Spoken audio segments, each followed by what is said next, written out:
One of the biggest issues CCSD has dealt with recently has been hiring and retaining teachers.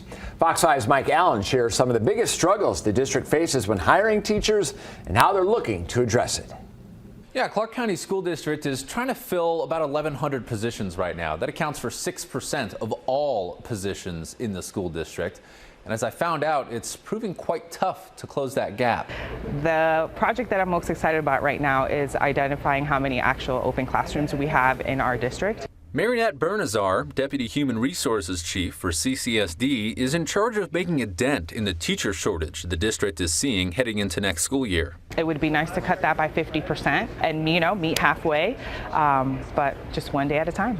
As far as the biggest challenge of filling those spots, there's one issue in particular that she says has made applicants say no to job offers.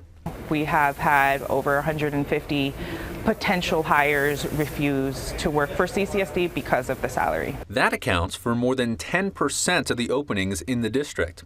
Part of CCSD's proposal to teachers in the ongoing contract negotiations includes a look back at experience when hiring new teachers, something that is not taken into consideration now. This would give lots of new hires a pay boost, but the largest teachers union in Nevada says it still leaves a lot of teachers out to dry. You're talking about years of CCSD not placing educators where they should on the salary schedule.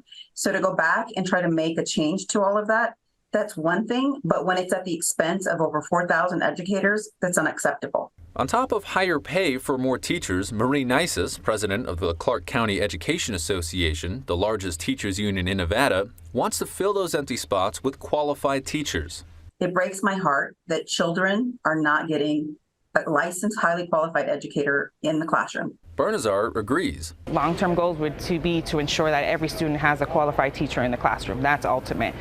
Nisus says licensed teachers make a huge difference in the readiness of kids for the next grade and that long-term substitutes are not the answer. When I taught third grade, I would have kids who had long-term subs in kinder, first, and second grade.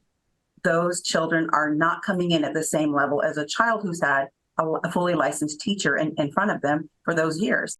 And as far as contract negotiations go, there are 2 meetings scheduled for this week between CCEA and CCSD, one for Thursday and one for Friday.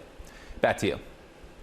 Nice has told Fox 5 she has not seen each classroom in CCSD be filled with a licensed teacher in her 30 years in the district.